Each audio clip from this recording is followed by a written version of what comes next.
Olá a todos, sejam bem-vindos ao Conversas de Café. O meu nome é Daniel Ferreira e, como sempre, tenho comigo os outros dois comentadores, digamos assim, porque isto é um podcast profissional, Francisco Batalha e Pedro Fortuna. Evidentemente, o episódio de hoje vai ser muito baseado nas presidenciais do último domingo, talvez depois, como sempre, a conversa acaba por desaguar noutros temas. Vamos ver como corre. Marcelo Rebelo de Sousa foi sem surpresa reeleito e com alguma surpresa, digamos agradável, eu falhei redondamente na minha previsão de que iam existir menos eleitores no total em Portugal do que aqueles que votaram só em Mário Soares. Em 1991 a taxa de abstenção foi mais reduzida do que se pensava. É certo que a taxa foi a maior de sempre, mas tendo em conta a situação pandémica e o facto de ter sido uma reeleição, tal como os cerca de 98%, não tenho aqui os dados ao certo, da abstenção dos imigrantes, não foi de todo uma taxa de abstenção que, digamos, tenha envergonhado. Pois bem, não tenho mais grande coisa a dizer, eu já vou fazer os meus comentários, passo aqui a palavra ao Pedro Fortuna, que possivelmente tem o seu tema aleatório da semana aqui para lançar, certo? Muito obrigado, Daniel, é verdade. Antes de mais, bom dia a todos, olá a todos. E é verdade, portanto, a semana passada falámos sobre águas e a verdade é que já tenho os resultados da sondagem no Instagram, portanto aproveito para dizer quem nos ouve e não nos segue, façam um favor, andamos a fazer coisas engraçadas, uma pessoa tenta dar aquele engagement, e a verdade é que 70% das pessoas que votaram, votaram na água da torneira, e eu só tenho uma coisa a dizer sobre isto, que é, por favor, por vocês, pelas vossas famílias e por este país e pela esta humanidade, façam o teste do Covid. Estão todos Covid. Vocês estão todos com falta de paladar. Isto é grave. Bem, isto agora, além do elitismo de Pedro Fortuna, vimos mais uma vez que, embora eu esteja muitas vezes sozinho neste programa, as massas e o povo trabalhador está comigo nas suas decisões. É só isto. Isso é que é grave. Pois é, eu concordo aqui com o Pedro, isto é muito grave. Isto é grave. As pessoas têm. Pronto, e depois as pessoas ainda se admiram porque é que temos 10 mil casos por dia. Se começassem a fazer testes de água engarrafada versus testes de água da torneira, era muito mais rápido que estes testes rápidos que andam para aí. Mas, tema aleatório da semana. Isto foi um bocadinho assim aleatório, de facto. Mas vou falar sobre o quê? Vou falar sobre a astrologia. E como a astrologia é um bom tema de conversa. Francisco Batalha teve viciado este verão, quer dizer, eu, por causa dele, fartei-me de ouvir uma música dos Cucamonga, que é o Tô na Moda, acho eu. Nós depois no Instagram estávamos a expor, pá, é engraçado. E eles a certa altura dizem exatamente isto: a astrologia é um bom tema de conversa. E portanto, eu estou aqui para nestes próximos. Toda a gente se interessa. Exatamente, mas portanto, nestes próximos 2 minutos eu vou provar que os Cucamonga têm razão e que a astrologia é de facto um bom tema de conversa. E para isto, eu decidi ver os vossos signos, porque eu na verdade sei quando é que vocês fazem anos, não é? E portanto vou ver. Estou aqui num site brasileiro, porque tudo em brasileiro é mais engraçado. Signo péssimo, pelo que eu já li sobre ele. Tudo que é em brasileiro é mais engraçado. Portanto, vamos começar por Francisco Batalha, que é Libra ou Balança, pronto. Mas Libra é mais giro que é brasileiro e é ridículo. E portanto, o que é que dizer aqui? Quer enlouquecer um libriano, gera conflitos. Eles têm pavor. Fazem o impossível e o possível pela paz. E quando percebem que não estão conseguindo, oscilam entre gentileza e grosseira. Temos ainda outra coisa para os nossos ouvintes descobrirem sobre Francisco Batalha. A verdade é que o libriano sempre tenta entender o ponto de vista da outra pessoa. É sempre requisitado por seus amigos e adora uma boa conversa. E por último, os librianos também exalam charme e elegância. Portanto, olha, até agora... Esse último grita mentira, mas... E eles a darem aquela graxazinha no fim, que é para o pessoal balança não ficar chateado. Mas não tenho grandes coisas, pá, não tenho grandes coisas engraçadas sobre balanças. Já agora, sobre peixes, quem conhecer Daniel Ferreira vai se rir muito agora. Portanto, sobre peixe diz o seguinte: o amor é a sua religião. E quem já foi amado por alguém de peixe nunca mais esquece seus gestos de ternura. É um amor compassivo, dedicado, que aceita o outro sem condicionantes. Pouco exigente, o peixeiro não faz críticas, muito menos cobranças. Sua maior especialidade é ir-se adaptando às vontades alheias, tendo prazer nisso. Bom, Eu acho que, primeiro, a astrologia de facto é um bom tema de conversa. Depois, este site brasileiro desconhece perfeitamente estes dois membros deste podcast. também achei que, pronto, quem conhece Daniel Ferreira que tira as suas ilações, eu tirei as minhas. Bom, mas o amor é obviamente uma religião, não é? Para mim. Eu sou um romântico, eu sou um romântico. Quem o conhece sabe que isso é completamente verdade. Pedro, como leia então o seu signo. Leia então o seu signo, por favor. Não vou falar que é péssimo. Toda a gente sabe que Gêmeos é o pior signo do zodíaco e não é preciso dizer mais nada sobre isso. Mas pronto, como acabaram de ver, eu também quero manter isto curto. É muito engraçado, não é? Isto da astrologia é ridículo. E é por ser ridículo que é giro. Mas deixa-me só fazer uma nota sobre falar da astrologia. Eu acho que falar da astrologia é uma coisa que todos nós achamos, as pessoas que de facto levam isto a sério, coitadinhas, não é? Eu acho que todos nós já passámos por este momento. Mas depois, quando nos começam a dizer estas coisas e vamos ver o nosso signo, ficamos de facto curiosos e é sempre estranho, não é? Parece que é sempre tipo, isto é bastante verdade, ou então é tipo, não sei se me identifico exatamente com este comentário. Acho que já passámos por isso de, sim, de facto, houve aqui umas coisas que disseram que até não são completamente erradas, não é? É verdade, é verdade. E é sempre engraçado, esta coisa da astrologia, no fundo, é sempre giro, e eu acho que se algum dia devíamos fazer um programa com um daqueles senhores que fazem estas coisas, os mapas astrais e não sei o quê, esses bruxos. E com todos, pá, acho que seria um programa engraçadíssimo para outro podcast. Mas a verdade é que eu prometi aos meus ilustres colegas que faziam uma transição para temas mais sérios. Mas calma, posso só acrescentar uma notinha aqui para fechar a astrologia. Eu conheço pessoas, e como vocês também devem conhecer, sendo nós, no fundo, jovens brancos, que acreditam em astrologia. Não, eu não acredito em astrologia. Acho-lhe apenas muita graça e de facto é um bom tema de conversa. Pronto. Especialmente do sexo feminino, mas não só, atenção, não só. Eu tive a reparar que há pessoas que efetivamente se identificam com os signos, e eu acho que isto é muito possível, porque se tu tiveres uma coisa bem definida, como é o teu signo, e fores olhando e vendo aquilo, tu vais por, sem dar a conta disso, adaptar-te àquilo que eles dizem que é a tua personalidade. E então mais tarde acabas por te identificar. Eu acho que isto acontece. Acho que isto acontece. Depois deste grande... Desta nota tão profunda e de grande conhecimento daquilo que é a psicologia humana, eu também tenho que deixar aqui a minha nota final, que é que a astrologia prevê muita coisa. Não é? Na verdade, até prevê tudo, menos aquilo que realmente interessa às pessoas. Por exemplo, o Euromilhões, não é? O aparecimento de pandemias globais, invasões ao Capitólio e, mais importante até para nós do que tudo isto, resultados de eleições. Muito e bem. por falar em resultados transição, de eleições... Boa transição. Foi bom. Eu esta semana gostei. E portanto, se calhar, passando já para isto, eu gostava de perguntar para vocês quem foram os grandes vencedores da noite.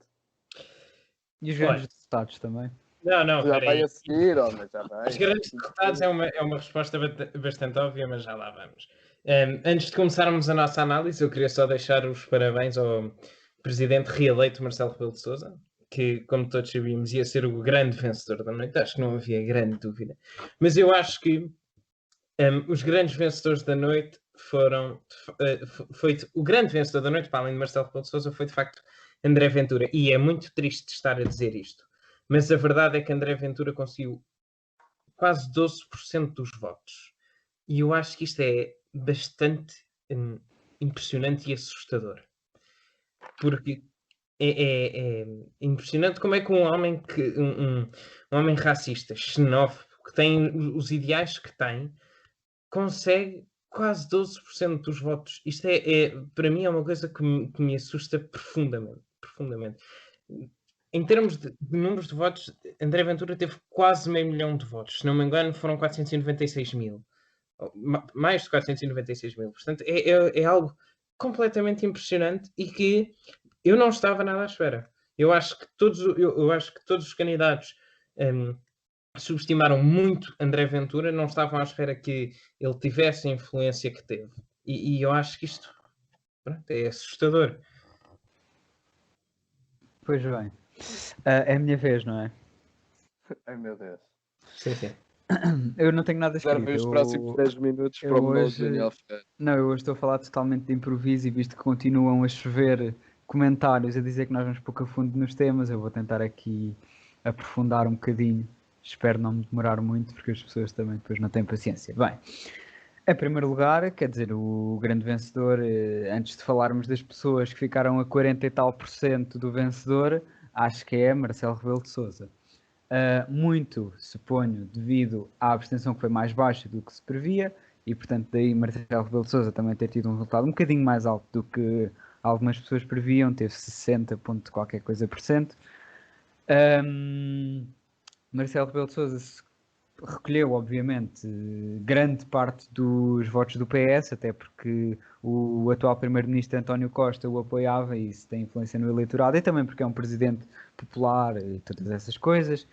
Também recolheu uma grande fatia de votos do PSD, do CDS e também de muita gente de todos os quadrantes políticos, à semelhança do senhor que ficou em terceiro lugar.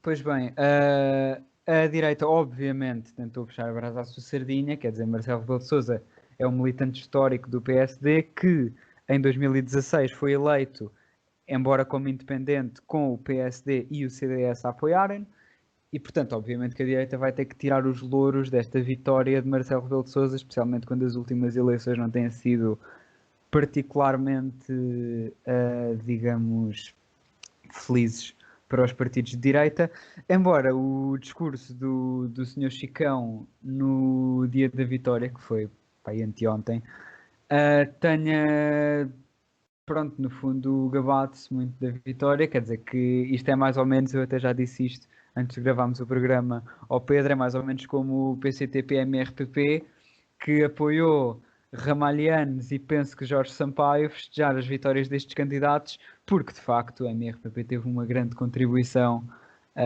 para a sua eleição.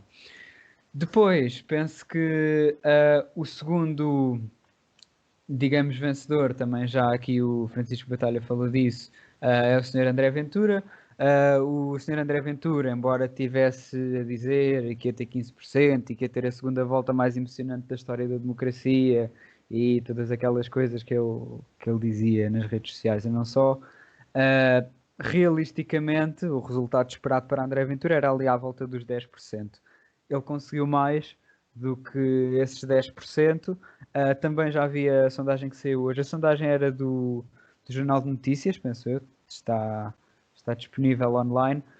E André Ventura tirou votos de quase todos os quadrantes políticos, desde o PS até ao PSD, até mais à direita, e também às abstenções. Agora, claro que também não podemos começar a extrapolar este resultado para as eleições legislativas e achar que ele tem esta base de apoio precisamente por causa disso. Eu penso que eram 50 e tal % dos votos de André Ventura que vinham do Chega, e os outros vinham de restantes partidos, ou de abstencionistas, ou de brancos e nulos.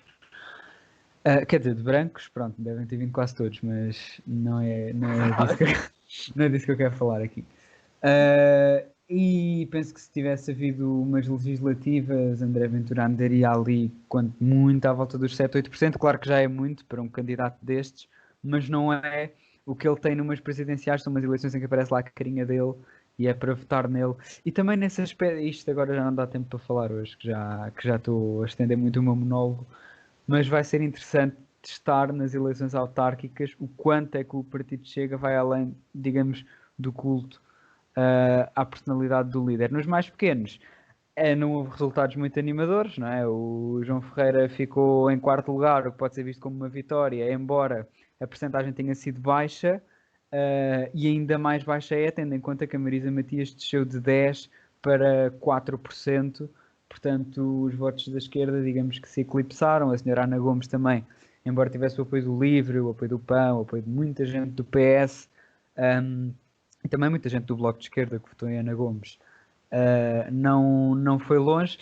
E o Tiago Maia, claro que eu penso que teve uma vitória, que teve um bom resultado, especialmente tendo em conta também as sondagens que saíram hoje de que muita gente da Iniciativa Liberal votou no candidato Vitorino Silva, também conhecido como Tino Rancho, que me parece a mim que não teve um bom resultado. E pronto, é isto. Pá, já estou a falar muito agora. Podem ir vocês. Bom, para os 3 ouvintes que tiveram, não é, paciência para continuar a ouvir este elucidativo monólogo do meu conceituado colega politólogo de podcast, não é? Eu não tenho muito a acrescentar, porque esta exposição foi de facto incrível. E portanto vou só acrescentar que eu acho que há mais um vencedor, mas que foi o único vencedor que infelizmente teve que fazer a festa escondido, que foi António Costa. Não teve muita oportunidade de poder fazer um grande discurso efusivo como o Chicão e o Rui Rio, e portanto teve que se remeter provavelmente a saltar efusivamente em casa ou em São Bento, porque vai ter o presidente que queria para os próximos 5 anos, que é sempre positivo para ele. Se vocês não tiverem mais nada a falar sobre os vencedores, eu queria passar para os que eu acho que são os empatados, antes de falarmos sobre os derrotados. E aqui, tirando um bocadinho uma carta do baralho de Daniel Ferreira, vou explicar aquilo que eu acho que foram os que empataram com analogias futebolísticas. Ui, meu Deus. Muito bem. E portanto, para mim, o PCP... Exato. Para mim, o PCP e o João Ferreira empataram. E empataram 3-3. Foi um empate com muitos golos. E a verdade é que... Parecia ok em patins. Parecia ok em patins. Exatamente. E, portanto, João Ferreira, por um lado, fez o que também precisava de fazer, e o PCP queria dele, apresentar-se ao país, dar-se a conhecer, que é aquele que será provavelmente o sucessor de Jerónimo de Sousa. Teve uma maior percentagem do que o candidato do PCP de há 5 anos, o que também é o segundo gol que basicamente marcou. E, por último, ganhou a Marisa Matias. Portanto, foi este o hat-trick de João Ferreira. Contudo, o seu oponente, que pronto, identifiquem o oponente de João Ferreira como quiserem, também marcou 3 golos, e chamam-se estes 3 golos Porto Alegre, Évora e Beja. E portanto, nesse sentido, também não se pode dizer propriamente que João Ferreira tenha ganho particularmente. Por outro lado, para mim, o outro empatado, o Dani, disseste que achavas que o Tim de Rãs tinha perdido. Eu não acho que o homem tenha assim perdido, eu acho que foi assim um empate 0-0. Bem, mas ele, quer dizer, caiu em resultados em relação às eleições anteriores. É certo que não foi para a rua, e isso também, tal como prejudicou os candidatos da esquerda, prejudicou o candidato Vitorino. Mas também ele desta vez foi aos debates todos, teve mais visibilidade, etc. Eu acho que para mim é um empate assim 0-0, porque por um lado, não é? Não ficou em último, não é? Mas era um bocadinho expectável. Portanto, também não se pode dizer que tenha particularmente sofrido por causa disso. E também, mas por outro lado, também não marcou nenhum gol, porque a verdade é que ele queria ter mais votos do que tinha tido há 5 anos atrás, também não teve. E portanto, eu acho que foi assim um sólido 0-0. Foi um jogo pouco interessante, mas olha, é o que se tem. Nem sempre o futebol é um jogo emocionante. E a política ainda menos. Mas se me permitem falar só sobre passar agora rapidamente para os derrotados. Não, peraí. Então Deixa-me, peço desculpa, eu tenho aqui umas coisinhas que eu gostava de falar, nomeadamente incentivar Daniel Ferreira a falar. A primeira coisa que eu queria fazer era uma nota um bocado sobre aquilo que tu estavas a dizer antes disto tudo, sobre os discursos de Rui Rio e sobre o facto de António Costa não ter feito um discurso. Eu tenho a dizer uma coisa que é, eu acho que o Rui Rio e o Chicão deviam os dois ir tirar aulas de teatro para aprenderem a falar de maneira mais interessante e menos confusa. Acho que lhes fazia bem aos dois. Isto é a primeira nota sobre aquilo que tu disseste. A segunda nota é o empate do João Ferreira, nomeadamente o Alentejo. Dani, explica-me lá o que é que aconteceu no Alentejo. Muito bem, Aqui agora isto vem aqui o politólogo Dani, não é verdade? tens 2 minutos para te expressar. Não te vou dar mais que isso, porque senão depois é uma seca para os nossos ouvintes. Senhor Rodrigues de Carvalho, isto também não pode ser assim. Mas pronto, eu vou tentar ser sucinto. Pois bem, é verdade que os resultados de João Ferreira foram negativos no Alentejo, mas primeiro, antes de mais, importa lembrar aquilo que costuma ser o PCP em eleições presidenciais. O melhor resultado de sempre de candidatos lançados pelo PCP, não estou a contar aqui com as vezes em que apoiou Jorge Sampaio ou Ramalhianes, o melhor resultado de sempre do PCP em eleições presidenciais não chegou aos 13%. Foi uma com Carlos Carvalhas, numa eleição em que houve um candidato da UDP, portanto um dos partidos que mais tarde viria a dar origem ao Bloco, que teve 2 e tal por cento, e o outro candidato da esquerda era Mário Soares, que era apoiado pelo PSD de Cavaco Silva, ainda que não explicitamente. Esse foi o melhor resultado de sempre do PCP numa eleição presidencial. Portanto, logo aqui vemos que os eleitores comunistas têm muito uma tendência a fugir aos candidatos lançados pelo próprio partido, talvez seja a tal coisa do voto útil. Até o Sr. Otelo Saraiva de Carvalho, em 1976, fez com que Otávio Pato tivesse um resultado assim um bocado chato. Portanto, começa logo por aqui. Depois, podemos ver que, em comparação com o candidato Edgar Silva, é fraquíssimo, não vale a pena estar aqui a inventar, exceto na Madeira, que teve para aí 22%.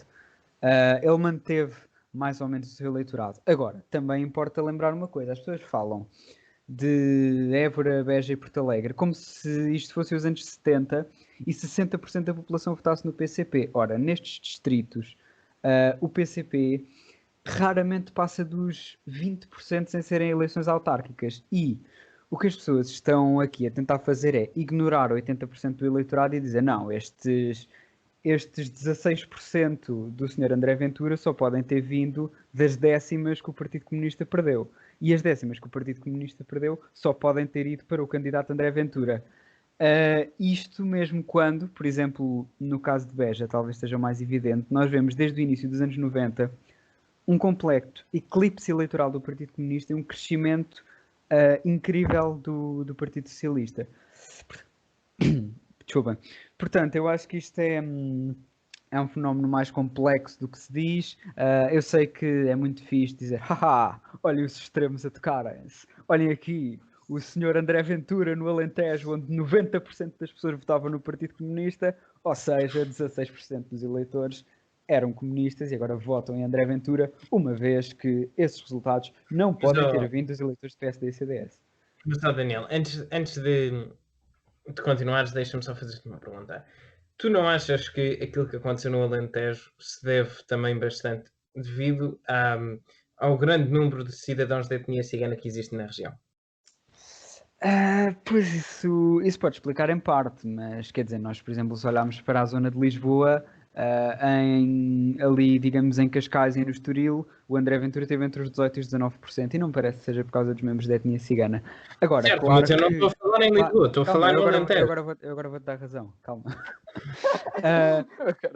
Agora, claro que em certas zonas do Alentejo, especialmente aquelas onde há menos trabalhadores e onde há mais reformados e que muitas vezes estão reduzidas a reformados que estão constantemente a ver o Gocha na televisão e pessoas da etnia cigana que têm alguns problemas de adaptação, como todos sabemos, e normalmente, exceção feita aqui ao distrito de Faro, quanto mais se foge das grandes cidades, menos bem feita está essa adaptação. E quer dizer, se nós pegarmos nos 16% de André Ventura e tivermos em conta que metade do eleitorado vota, dizíamos que 8 em cada 100, digamos, alentejanos, acha que, no fundo, pode ser condicionado numa eleição pela etnia cigana. E quer dizer, conhecendo o povo português como eu conheço e como vocês conhecem, 8% do povo alentejano, como do povo de qualquer outra zona do país, achar que tem problemas suficientes com a etnia cigana para ir votar num candidato como é André Ventura, acho que não é chocante. Quer dizer, é chocante, mas não é uma coisa, não são dados surpreendentes. Pedro, se quiseres agora então comentar sobre isto sim. ou passar para o tema seguinte que ias introduzir. Pois é, eu sobre estas análises do politólogo Daniel, eu, pronto, vou-me submeter à opinião do especialista e vou fazer das palavras dela as minhas palavras. Eu vou falar, então queria falar sobre coisas que eu percebo um bocadinho mais, que não é o PCP não é uma delas. E portanto, queria falar sobre Rui Rio e sobre o Batalha também já falou sobre isso. O Rui Rio e o seu fantástico discurso de vitória foi triste. E uma coisa é seres líder do segundo maior partido em Portugal e não teres um pingo de carisma. Pá, acontece, é a realidade. Pedro Passos Coelho também não tem e foi primeiro-ministro.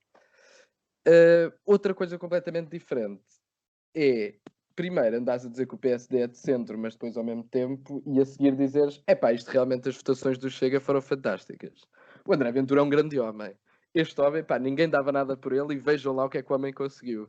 Isto nem é lamber botas, pronto, são coisas que não se podem dizer, porque isto, há menores a ver isto e depois, pronto. Foi triste. Há menores a ver isto, Pedro. Pá, deve haver, não sei. Mas no caso de haver, pronto, não quero também que depois isto daqui a 20 anos digo, e tal, Pedro Fortuna falou. Bom, a verdade é que foi triste. Foi triste porque numa altura em que tanto se fala de Sá Carneiro, já para aí há 20 anos que não se falava tanto de Sá Carneiro. Sá Carneiro, Sá Carneiro, Sá Carneiro. Sá Carneiro dá para tudo na direita portuguesa. Sá Carneiro é o Deus da direita portuguesa e dá para tudo.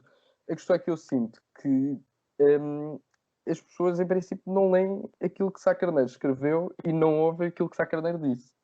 E Sá Carneiro não é isto. Sá Carneiro não é a direita liberal. Sá Carneiro não é a direita autoritária. E sim, tal o PSD é de centro, mas Rui Rio não é de centro. E nem sequer faz sentido politicamente o PSD tentar colar-se minimamente ao PS. Mas pronto, não querendo também avançar muito nesta conversa, que teremos tempo noutros episódios para falar mais sobre potenciais estratégias do Dr. Rui Rio. E eu até que estava a gostar dele e pronto, o homem, sempre que eu começo a gostar do homem, ele faz qualquer coisa absolutamente patética.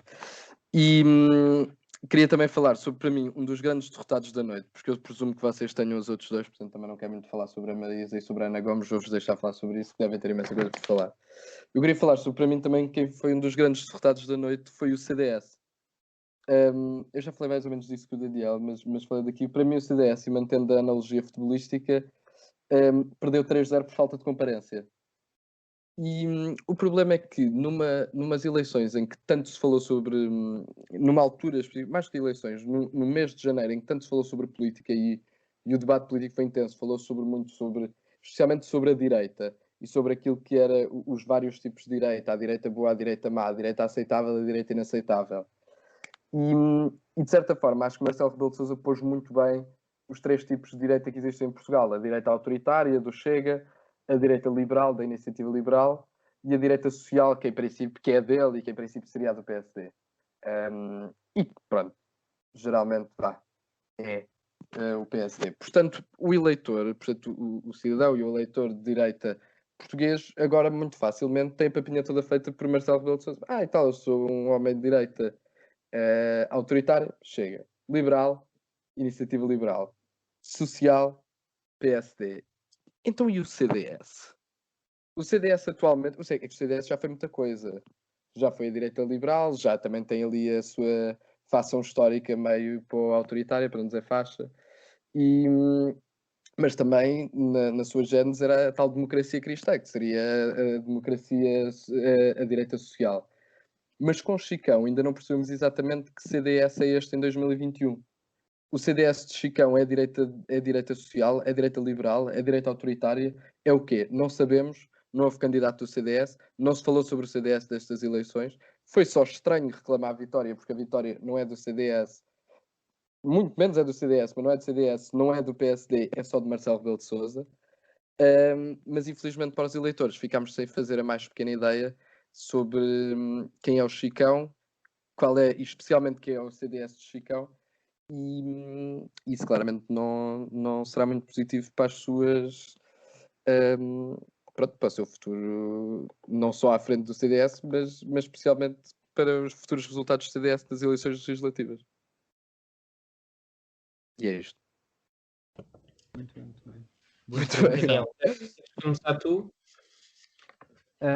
Não, podes comentar tu primeiro, que eu já me esqueci do que é que ia dizer. Pode ser que eu me lembre. Mas tu vais comentar quem? Ana Gomes, a Marisa Matias ou as duas? Eu primeiro queria ainda comentar a tal coisa do PSD de que o Pedro falou ao início, mas também posso falar um bocado da Marisa Matias. É como preferirem. Eu sou polivalente, não é verdade? Não, é isso, vai. Então, Diz isso. então pronto, sendo assim, eu vou começar e vou falar sobre Ana Gomes. Eu acho que, primeiro de tudo, Ana Gomes teve um resultado bom, considerando todos os candidatos para além de Marcelo Rebelo de Sousa, não é? Mas não bom o suficiente para conseguir a margem de vantagem que todos achávamos que ela ia ter face a André Ventura. E eu acho que isto se deve muito ao facto de o PS não a ter apoiado. Eu acho que António Costa, o facto de ter declarado o apoio do PS muito cedo a Marcelo Rebelo de Sousa, acabou por prejudicar um bocadinho Ana Gomes, mesmo que depois o PS viesse a ter liberdade de voto. Acho que acabou por ficar um bocadinho...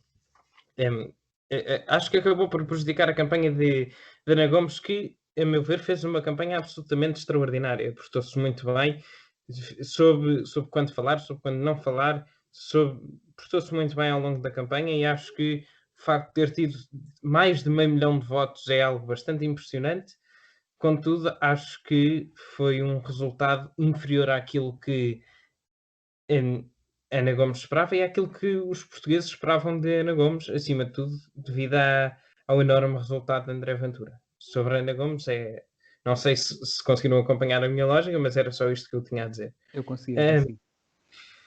Em relação, eu queria falar aqui um bocadinho, uma vez que o Daniel vai falar da Marisa Matias, eu queria falar um bocadinho do Tiago Maia e da Iniciativa Liberal, porque eu nem sei por onde pegar nisto. Eu acho que a Iniciativa Liberal fez muito bem em apresentar um candidato nestas presidenciais, porque a Iniciativa Liberal ainda é um partido que, apesar de ter entrado na Assembleia da República no ano passado, ou há dois anos, tem sido um partido que tem passado um bocadinho despercebido face ao barulho e à tempestade que o Chega faz. E eu acho que foi muito importante para a Iniciativa Liberal ter um candidato nestas eleições. Infelizmente, acho que escolheram muito mal o seu candidato, porque Tiago Maia é uma pessoa ainda menos carismática do que Rui Rio, é uma pessoa que os seus vídeos de campanha e a sua exibição de campanha foi lamentável, para dizer o mínimo, não é? E acho que, apesar de ter conseguido 3,22% dos votos, foi bastante triste, mas pronto. Desculpem, eu tive que ser um bocadinho agressivo aqui no que toca ao senhor Maia, mas eu acho que isto de facto tinha que ser dito e, portanto, agora passo a bola. Não, eu queria só interromper Daniel Ferreira, prometo que isto é 30 segundos, só sobre Ainda o não Sr. Maia. interrompeste, eu ainda não comecei. É, exato, mas é só para se não ter hipótese. Sobre o Sr. Maia, e ainda por cima, vou-te interromper para dizer uma coisa que tu disseste, já viste, não é fantástico? É este o vazio ideológico do PPD-PSD. Exatamente. Estávamos a falar sobre isto. Falámos sobre isto há umas semanas e eu acho que o Daniel expôs muito bem aquilo que foi o quão bom e mau foi a escolha de Tiago Maia.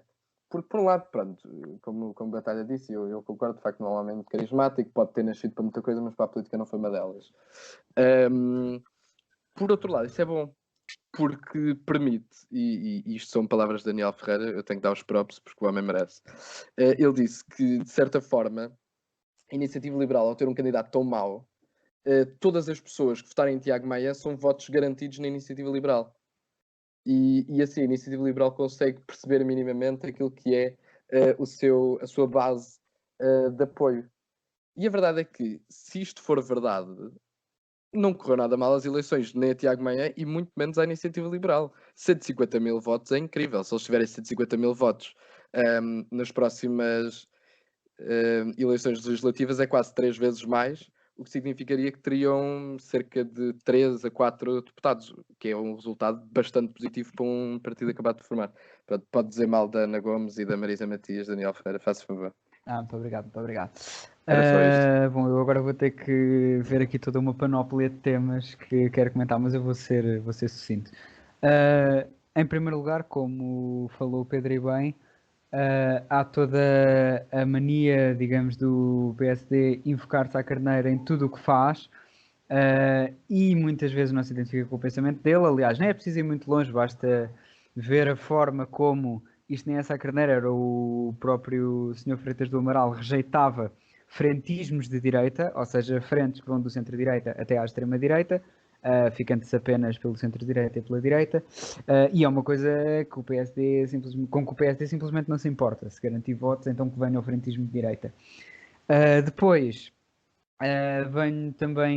gostaria também aqui de falar de... O Pedro disse que, porque o Sr. Rui Rio e tal teve o discurso. O discurso do Rui Rio foi muito o que tem sido desde que o Chega começou a ser um partido mais a sério. Eles não são um partido a sério, mas um partido com uma base mais a sério. É mais isto.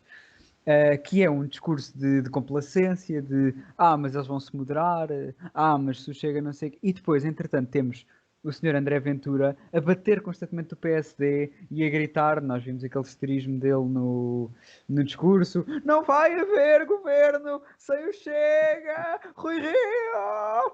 Pronto, foi aquela coisa. Portanto, olha que o homem não tem uma voz assim tão parecida com a de Salazar, homem. Não, mas ele aos gritos fica com a voz assim também com algumas falhas. E pronto, estes dois discursos contrastam. Temos, no fundo, um Sr. Rui Rio, como talvez diria o antigo deputado Francisco Louçã, mais manso, ao que o ex-primeiro-ministro José Sócrates provavelmente responderia que mansa é a tua tia. Mas não... Isto foi só uma pequena referência histórica.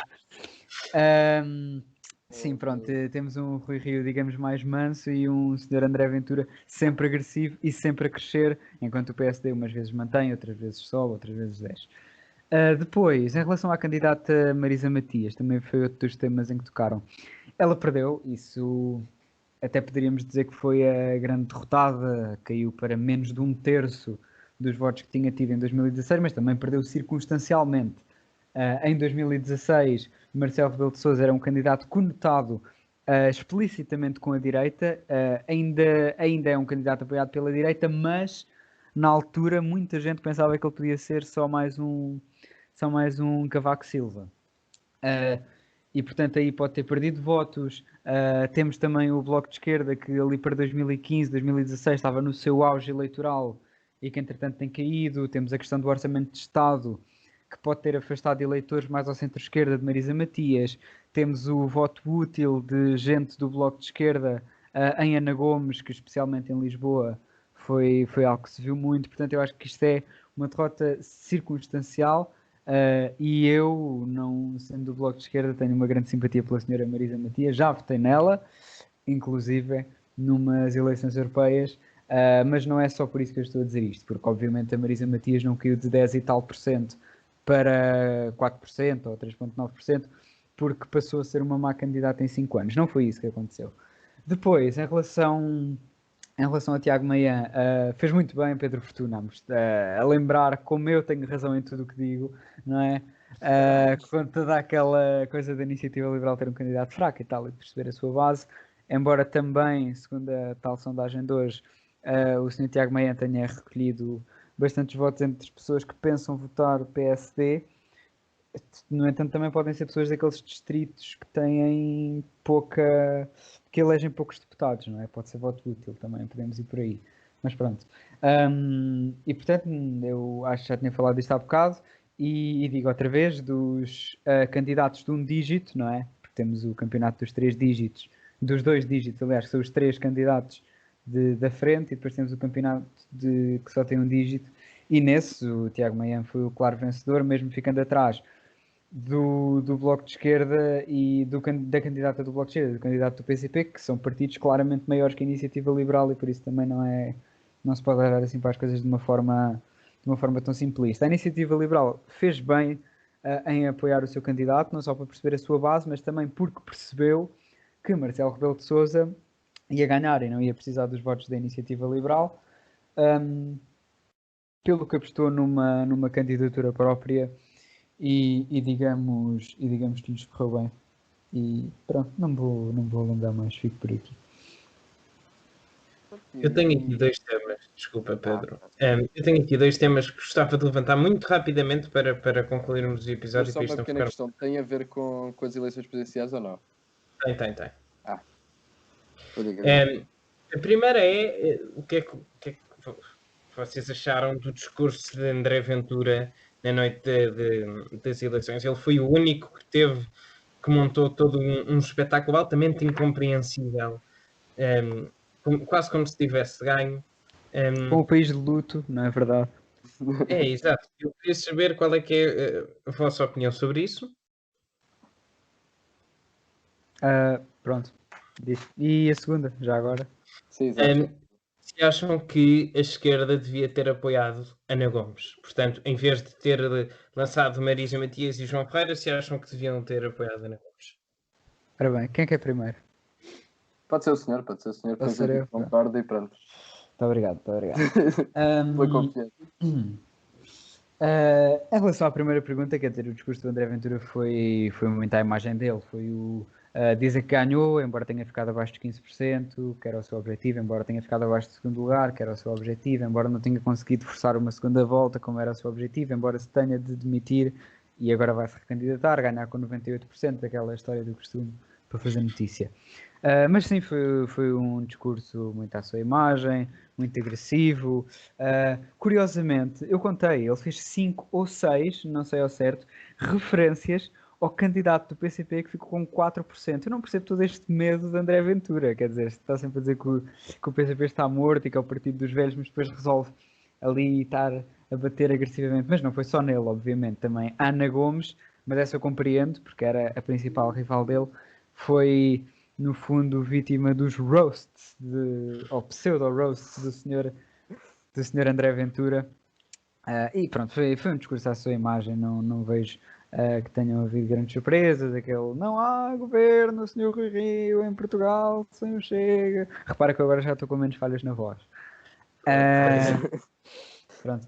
E a segunda pergunta era sobre, sim, a esquerda ter apoiado Ana Gomes.